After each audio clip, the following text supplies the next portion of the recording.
दोस्तों good morning. आज हम बात करेंगे 11 अप्रैल फ्राइडे का निफ्टी स्ट्रेटेजी के बारे में बात करेंगे। आज तो छुट्टी है, तो वेडनेसडे को मार्केट रेंज बाउंड रहा है, राइट। 22,350 और 22,470 के बीच मार्केट रहा है। थर्सडे छुट्टी के कारण फ्राइडे को कैसे मूवमेंट करेगा निफ्टी, उसके ऊपर चलिए थोड़ा सा डिस्कस करते हैं। देखिए, मार्केट सेंटीमेंट के बारे में अगर बोलूं एफआईएस ने 4,358 करोड़ की सेलिंग की है और डीआईएस की बाई भी है उसका अगेंस्ट में 2,976 करोड़ की, ठीक है।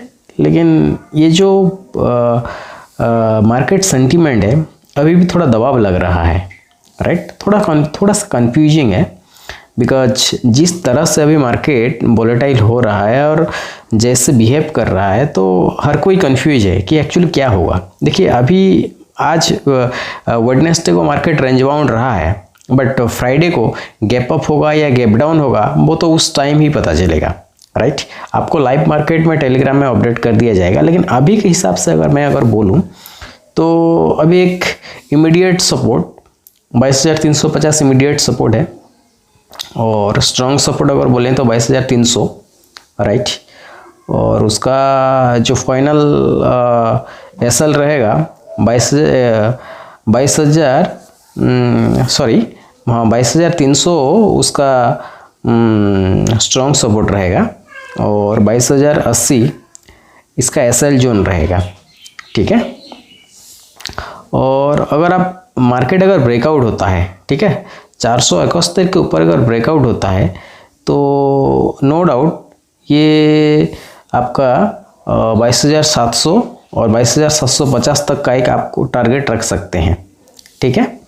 और मान लीजिए ये अगर ब्रेक करता है, ठीक है, ब्रेकडाउन होता है, राइट, ब्रेकडाउन होता है तो आप कम से कम मान लीजिए ये 22,350 को अगर ब्रेक करे, राइट, तो सबसे पहला स्ट्रॉन्ग सपोर्ट जोन होगा 22,300।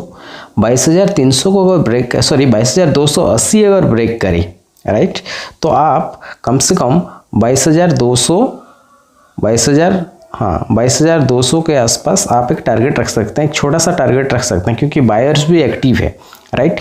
देखिए, आप माने इंडियन मार्केट को अदर्स मार्केट के साथ कंपेयर नहीं कर सकते, क्योंकि इंडियन मार्केट अपने हिसाब से चलता है और दूसरा market out of the India उन लोगों के हिसाब से चलते हैं, राइट। जितना भी कुछ नेगेटिव न्यूज है वो अपने आप को बचा लेता है, वो एसएल हैंडिंग के ऊपर प्राय बेस करता है, ठीक है। तो वही चीज़ है, अगर पुट बाइंग होगा तो आई थिंक 22,300 के नीचे 22,200, 22,120, हाँ 22,080, राइट। और एसएल रहेगा 22,340, राइट। और दूसरा चीज़ है, जो भी आपका माने गैप अप हो या गैप डाउन हो, आपको इन्फॉर्म कर दिया जाएगा कि कैसे आपको ये प्ले करना है, ठीक है। और मान लीजिए ब्रेकआउट होता है तो आपको 22,700 तक एक टारगेट आप बना सकते हो।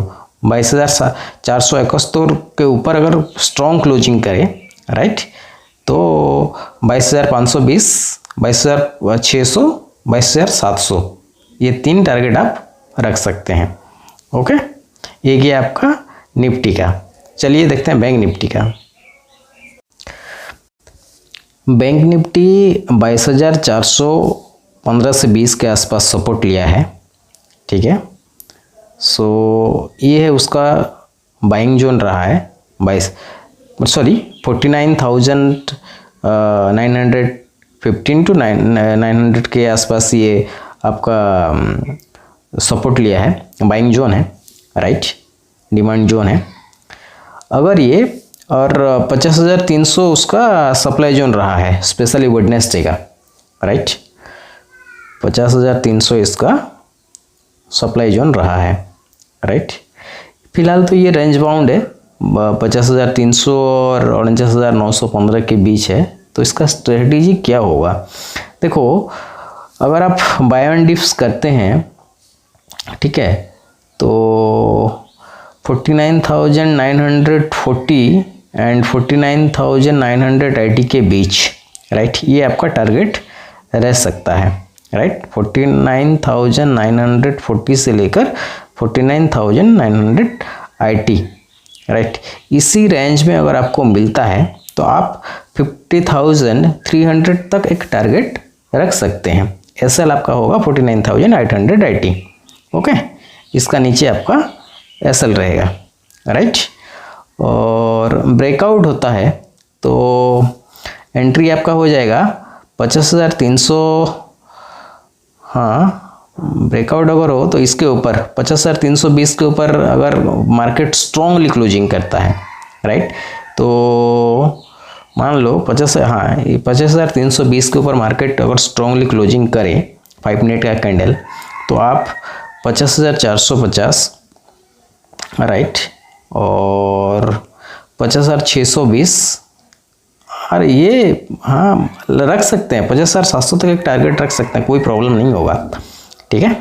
ये होगा आपका माने टारगेट, राइट, और आपका एसएल आ जाएगा 50,250 और क्या, ओके। ये है सेलर्स का मैंने एसएल हंटिंग जोन है, तो उसका एसएल हंटिंग जोन तक आप एक टारगेट रख सकते हैं, दैट्स इट, राइट। और गैप अप या गैप डाउन अगर हो तो उसी के हिसाब से आपको लाइव मार्केट में टेलीग्राम पे अपडेट कर दिया जाएगा, राइट, क्योंकि अभी मार्केट का कुछ कहना पॉसिबल नहीं है, कभी भी कुछ भी हो सकता है। सो चलिए देखते हैं आपको कल किस तरह से मार्केट मूवमेंट करता है, उसी के हिसाब से आपको टेलीग्राम पे अपडेट कर दिया जाएगा। So thank you all of you.